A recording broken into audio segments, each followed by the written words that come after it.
This is CNN 10's last program for September 2020. No debate about that. But Tuesday was debate night in America, at least for the presidential candidates, and today's show has some highlights for you. I'm Carl Azus. Thank you for watching. The format for the face-off in Cleveland, Ohio at Case Western Reserve University. 2 candidates, 90 minutes, 0 commercials, 6 subjects, lots of questions. That was the plan for incumbent Republican President Donald Trump and Democratic presidential nominee Joe Biden. The debate's moderator, Fox News anchor Chris Wallace, got to select the topics, and he'd planned to spend roughly 15 minutes on each of them. In order to qualify for a presidential debate, candidates have to have the support of at least 15% of voters, as determined by 5 national polling organizations.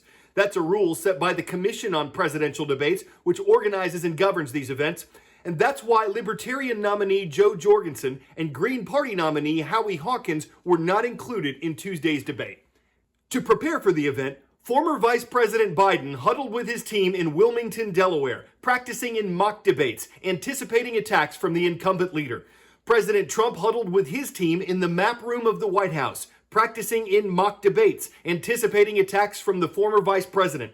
Presidential debate coaches say being prepared for attacks and not getting emotional about them is key. So is being ready for tough questions. Experts say no candidate wants to hear one of those for the first time in the spotlight on the debate stage.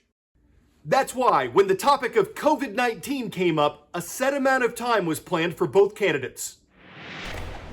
200,000 dead. As you said, over 7 million infected in the United States. We, in fact, have 4% of the world's population, 20% of the deaths. 40,000 people a day are contracting COVID. In addition to that, about between 750 and 1,000 people a day are dying. When he was presented with that number, he said, it is what it is. Well, it is what it is because you are who you are. That's why it is. The president has no plan.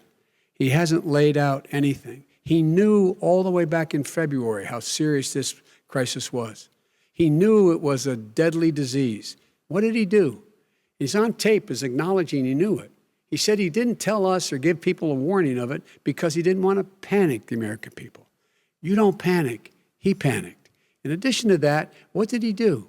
He went in and we were insisting that the people we had on the ground in China should be able to go to Wuhan and determine for themselves how dangerous this was. He did not even ask Xi to do that. He told us what a great job Xi was doing. He said we owe him a debt of gratitude for being so transparent with us. And what did he do then? He then did nothing. He waited and waited and waited. He still doesn't have a plan. If we would have listened to you, the country would have been left wide open. Millions of people would have died, not 200,000, and one person is too much. It's China's fault. It should have never happened. They stopped it from going in, but it was China's fault. And by the way, when you talk about numbers, you don't know how many people died in China. You don't know how many people died in Russia. You don't know how many people died in India. They don't exactly give you a straight count, just so you understand. But if you look at what we've done, I closed it, and you said he's xenophobic. He's a racist, and he's xenophobic because you didn't think I should have closed our country. Wait a minute. It says 2 minutes. You didn't think we should have closed our country because you thought it was terrible. You wouldn't have closed it for another 2 months. By my doing it early, in fact, Dr. Fauci said, President Trump saved thousands of lives. Many of your Democrat governors said, President Trump did a phenomenal job. We worked with the governor. Oh, really? Go take a look. The governors said I did a phenomenal job. Most of them said that. In fact, people that would not be necessarily on my side said that.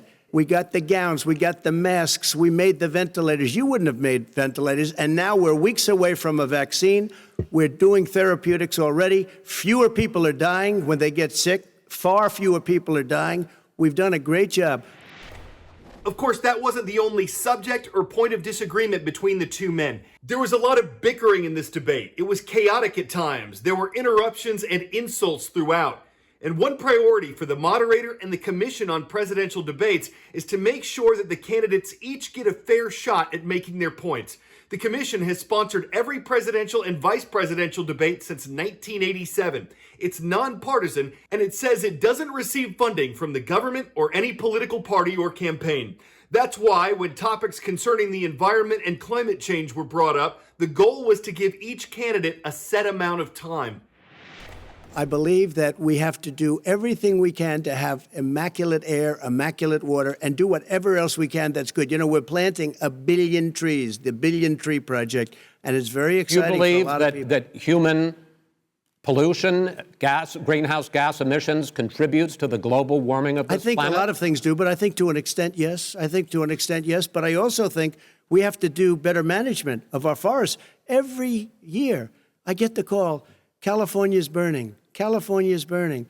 If that was cleaned, if you had forest management, good forest management, you wouldn't be getting those calls.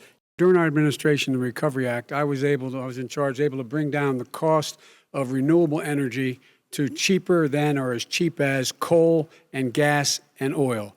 Nobody's going to build another coal-fired plant in America. No one's going to build another oil-fired plant in America. There's so many things that we can do now to create thousands and thousands of jobs. We can get to net zero in terms of energy production by 2035. Not only not costing people jobs, creating millions of good-paying jobs. The stakes were high for both candidates who wanted not only to win, but to win over voters. Going into the debate, a Monmouth University poll found that 74% of American voters planned to watch it. But here's something interesting. Only 3% said they were likely to change their planned vote based on what the candidates said. Still, they had a lot to say and a lot of ground to cover. And another topic was titled The Integrity of the Election. His own Homeland Security Director, and as well as the FBI Director, says there is no evidence at all that mail-in ballots are a source of being manipulated and cheating. They said that. The fact is that there are going to be millions of people because of COVID that are going to be voting by mail-in ballots, like he does, by the way. He sits behind the Resolute desk and sends his ballot to Florida, number one. Number two, we're going to make sure that those people who want to vote in person are able to vote because enough poll watchers are there to make sure they can socially distance. The polls are open on time, and the polls stay open until the votes are counted. And this is all about trying to dissuade people from voting because he's trying to scare people into thinking that it's not going to be legitimate. Show up and vote. You will determine the outcome of this election. Vote, vote, vote. If you're able to vote early in your state, vote early. If you're able to vote in person, vote in person. Vote whatever way is the best way for you. As far as the ballots are concerned, it's a disaster. A solicited ballot, okay, solicited is okay. You're soliciting, you're asking, they send it back, you send it back. I did that. If you have an unsolicited, they're sending millions of ballots all over the country. There's fraud. They found them in creeks. They found some with the name Trump, just happened to have the name Trump just the other day in a waste paper basket. They're being sent all over the place.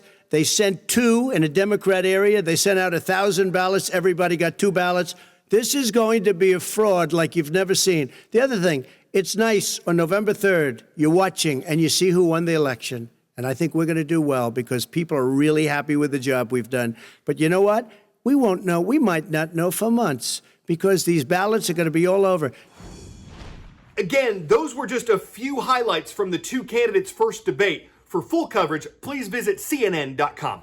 Now, it's time to go behind the scenes on CNN 10. The question, how do we stay objective on our show? The answer, we explain it as part of a partnership with AT&T's Youth Voices Collective in a series of special editions.